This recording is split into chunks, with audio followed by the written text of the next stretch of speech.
आज मुंबईत परप्रांतीय रिक्षा चालकांनी एक आंदोलन केलं. कशाच्या विरोधात? मराठी भाषेच्या सक्तीच्या विरोधात.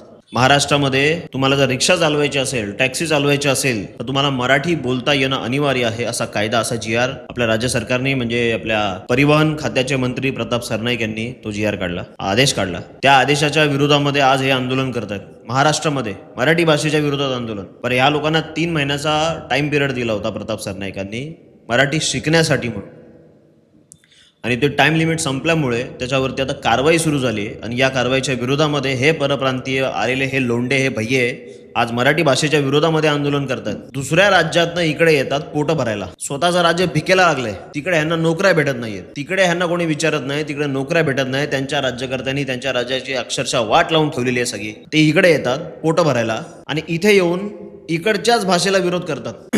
पण तुम्ही जर 15-15, 20-20 वर्ष या महाराष्ट्र राज्यामध्ये राहत आहात, पण तुम्ही जर तरीही तुम्ही म्हणाल की आम्ही मराठी बोलणार नाही, मराठीची गरज नाही, अशी भाषा जर मराठीमध्ये महाराष्ट्रामध्ये जर तुम्ही वापराल, ही गोष्ट खपवून घेतली जाणार नाही. मराठ्यांच्या मनगटात काय ताकद आहे ना, ती अजून तुम्हाला माहिती नसेल कदाचित. विनाकारण मराठी भाषेचा अपमान या महाराष्ट्रात करू नका. विनाकारण मराठी माणसाच्या विरोधात, मराठी भाषेच्या विरोधामध्ये महाराष्ट्रामध्ये तुम्ही कारस्थानं करू नका. आज जो काही संप ठेवला ह्या लोकांनी, त्यात आपल्या एका मराठी रिक्षा चालकाने ह्यांनी मारहाण केली. काय तर म्हणे, आज आम्ही संप डिक्लेअर केला, तू रिक्षा चालवतो कशी? अनेक रिक्षा स्टँडवरती मराठी रिक्षा चालकांना हे लोक रिक्षा लावू देत नाहीत.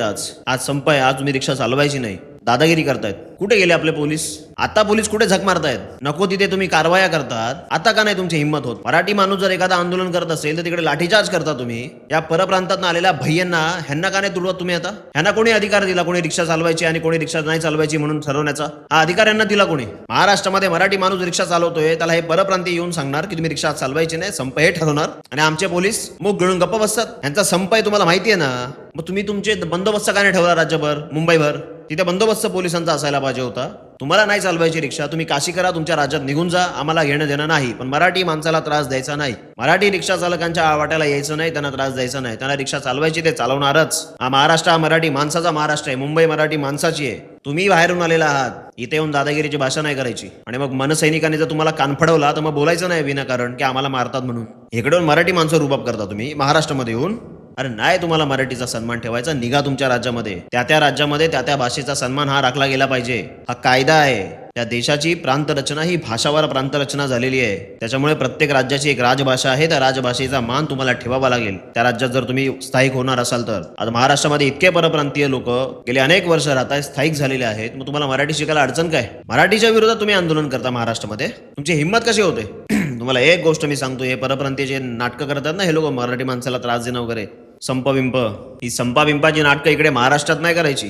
तुम्हाला काय आम्ही तुम्हाला सांगितलं नाही रिक्षा चालवायला इथे तुम्ही इतके वर्ष तुम्हाला रिक्षा चालवायला दिली ना आपल्या लोकांनी, राहू दिलं ना इथे महाराष्ट्रामध्ये, ती मेहरबानी समजा. जसं तुम्हाला रस्त्यावरती उतरता येतं, जर मराठी माणूस रस्त्यावरती उतरला ना, एकाला पण मुंबईत राहता येणार नाही, एवढं लक्षात ठेवा तुम्ही. महाराष्ट्रात राहताय, महाराष्ट्रामध्ये व्यवसाय करताय, धंदा करताय, पोट भरताय, नोकऱ्या करताय, तर महाराष्ट्राच्या राजभाषेचा सन्मान हा तुम्हाला ठेवावा लागेल. इकडे येऊन दादागिरी चालणार नाही की आम्ही मराठी नाही बोलेंगे, हिंदी बोलेंगे. हिंदी राष्ट्रभाषा नाही. राष्ट्रभाषेचा निर्णय भारतात झालेला नाही. त्या हिंदी भाषा तुमच्याकडे ठेवायची. महाराष्ट्रात आल्यावरती फक्त मराठी. हे महाराष्ट्रामध्ये जो रुबाब तुम्ही करता ना इकडे, क्यू मराठी बोलणं, क्यू तुम्ही गांडीत दम आहे, जा तिकडे साऊथमध्ये, त्या तमिळमध्ये जा, तमिळनाडूमध्ये जा, कर्नाटकमध्ये जा, हाय दम, जाऊन तिकडे बोलून दाखवा.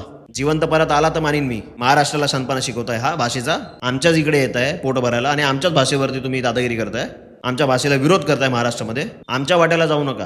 हे हिंद प्रांतावर राज्य करणारे मराठी माणसं आहेत, त्यांच्या मनगटाची परीक्षा घेऊ नका, अंत पाहू नका आमच्या सहनशक्तीचा. हा मराठी माणूस जर पेटून उठला तर तुमचं या महाराष्ट्रामध्ये राहणं मुश्किल होईल. आम्ही प्रेमाने राहतोय ना, आम्ही बोलतो ना हिंदी, तुम्हाला मराठी बोलायला अडचण काय? बरं, हिंदी का तुमची मातृभाषा आहे का?